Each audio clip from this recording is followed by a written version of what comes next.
The Huawei P20 and P20 Pro are the best phones the company has ever made, and the Huawei P20 Pro claims to have the best camera ever put on a phone. Hello guys, this is Vic Christoph with PhoneArena, and today I will review the P20 and the P20 Pro. I have used these two phones alongside, shot a bunch of pictures with them, and compared them with the best phones out there. But first, let's take a look at the design of these two because they certainly look great. Huawei was clearly more than inspired by the iPhone X here. Both phones have an iPhone-style notch, vertical cameras, glass and metal construction with similar rounded sides, and even the same drilled microphone and speaker holes. The standout feature, however, are the new gradient colors, unlike that of any other phone. The P20 Pro signature version is a twilight gradient, going from blue to purple, while the P20 has a lighter pink-gold gradient with various shades of pink. You have other colors, but these two gradient finishes are the ones that catch the eye the most. All physical buttons are on the right side, and you have this little red accent on the power key. On the bottom, you have a USB-C port for charging and no headphone jack, unfortunately.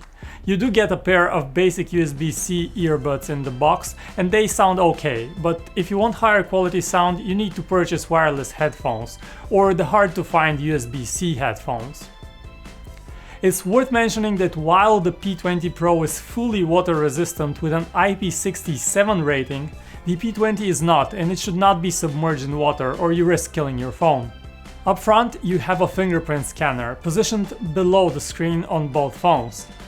It's a bit of a stretch reaching it when it's so far down, but you get used to it. The fingerprint recognition is very fast, it happens nearly instantly, and with just a tap you unlock the phone. By default, the two phones come with on-screen navigation buttons, but if you don't want even those buttons taking up screen space, you can use Fingerprint Gestures for navigation and disable the on-screen buttons completely. It's your call. We found Fingerprint Gestures a bit too fiddly. You tap once to go back, long hold to go to the home screen, and swipe from the side for recent apps, but those gestures don't always work from the first try, and we just went back to using the on-screen buttons after all. One key difference between the P20 and the P20 Pro is the screen technology that they use. While both have the same Full HD Plus resolution, the P20 features a 5.8-inch LCD screen while the P20 Pro has a 6.1-inch OLED display with lush colors and deeper blacks. Comparing the two side by side, you can see the difference. Everything appears more vibrant, more saturated and livelier on the P20 Pro. Both screens look good though, and you will not be disappointed by the image quality on either of them. And the notch? Well, you get used to it, but if you don't, you can actually go into display settings and hide it completely, so that it all appears as one big black bar on the top. We prefer having that extra screen space, but you can do it if you want.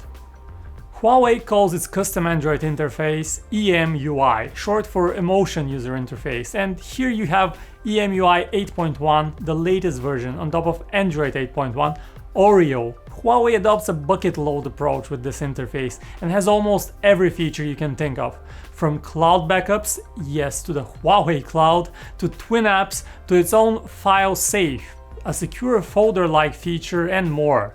But then there is also the bad. EMUI copies iOS in some ways that are just too obvious. Huawei just had to make that phone dialer icon identical, and also copy the health app icon, and the music icon, and the settings icon, and so on, but it also copied whole apps. Just open the weather app to see that it is a complete ripoff. This shows a troubling lack of original thought and certainly doesn't speak good for Huawei. Under the hood, the P20 series run on Huawei's own Kirin 970 chip. This chip is not quite as fast as the Qualcomm Snapdragon 845, but it is not too far behind either. In the daily grind, both the P20 and the P20 Pro performed smoothly without stuttering or lagging, which is a great thing.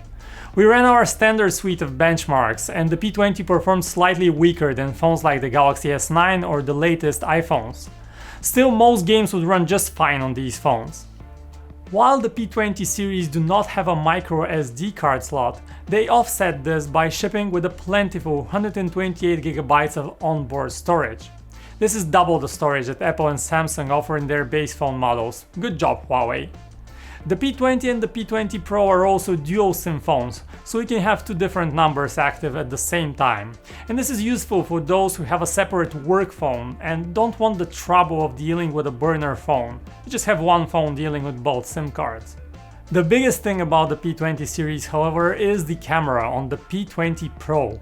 Or rather the cameras, as it has 3 of them on the back. A main 40 megapixel shooter, yes 40, actually a reincarnation of the Nokia PureView system. A second 20 megapixel black and white camera and a third 8 megapixel telephoto one for portraits.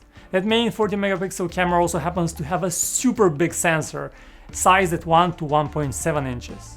And while the main camera is 40 megapixel, the phone defaults to shooting in 10 megapixels. This way it combines 4 pixels into 1 to get better results, and while you can go into settings and choose to shoot in the full 40 megapixels, we recommend sticking with the default 10MP option. But how do photos actually look? Well, different than all the rest for starters. By default the camera has artificial intelligence or AI turned on. What exactly is AI on a camera? Turns out that the P20 Pro can recognize a scene and change colors accordingly. In our experience it recognized greenery and blue skies, but not much more. When it recognized these two scenes it would automatically change the colors. It just boosts the greens for greenery and the blues for blue skies and produces some wildly overblown colors. It's almost like a filter, but a very strong one, and well, we actually did not like these fake colors, so we turned off the AI option in camera settings to get more pleasing photos. Photos indeed look good most of the time, but not quite as revolutionary as you might expect. There is noticeable over-sharpening and the colors during the day are a bit too cold.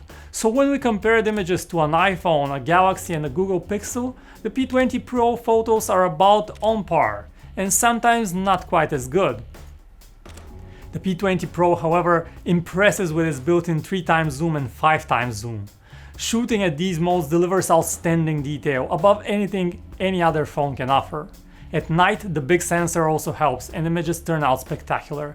There's a special night mode that works by the camera taking 4 or 5 shots and combining them into one final shot that looks great.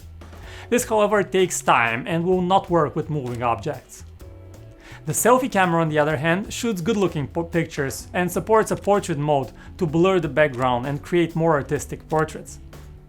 What clearly doesn't look good is video. The P20 Pro can shoot video on up to 4K 30 resolution, but there is no video stabilization and footage looks very shaky, almost unusable. With that big issue, you're basically forced to using the much less sharp 1080p video recording option. In terms of sound quality, the P20 series use a dual speaker system, similar to the one on the recent iPhones. You have audio separated into 2 channels, one coming from the bottom firing speaker where you have the whole range of sound, and one more coming from the earpiece at the top that acts as a tweeter with higher pitched sound. The speakers do indeed get plenty loud and the quality is very good. This is one of the trends in 2018. Great loudspeaker quality, and the P20 Pro definitely lives up to the expectations here. We also had no issues with call quality on the P20 and the P20 Pro, as both sound crisp and clear in conversations. But what about battery life? You get a 3400 mAh battery on the P20 and a massive 4000 mAh battery on the P20 Pro. There's a weird issue with those phones. You cannot manually set the brightness level. The option is there, but the phone keeps on automatically adjusting brightness, so unfortunately we could not run our battery test that requires a set brightness level.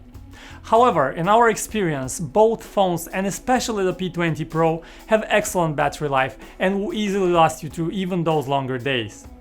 At the end of the day, the P20 and the P20 Pro are Huawei's best phones so far. It's just a shame that Huawei has copied the Apple iPhone X so shamelessly in so many places, from the notch to even the whole apps like the weather app. And while the camera on the P20 Pro is not quite as revolutionary as we hoped, it's still among the best out there. With a solid battery life and a smooth Android experience, these phones definitely deserve a mention when we speak about great phones in 2018. And this rounds up our review of the Huawei P20 and the Huawei P20 Pro. Hit that like button if you enjoyed watching this video, subscribe to our channel for more videos, and I will catch you in the next one.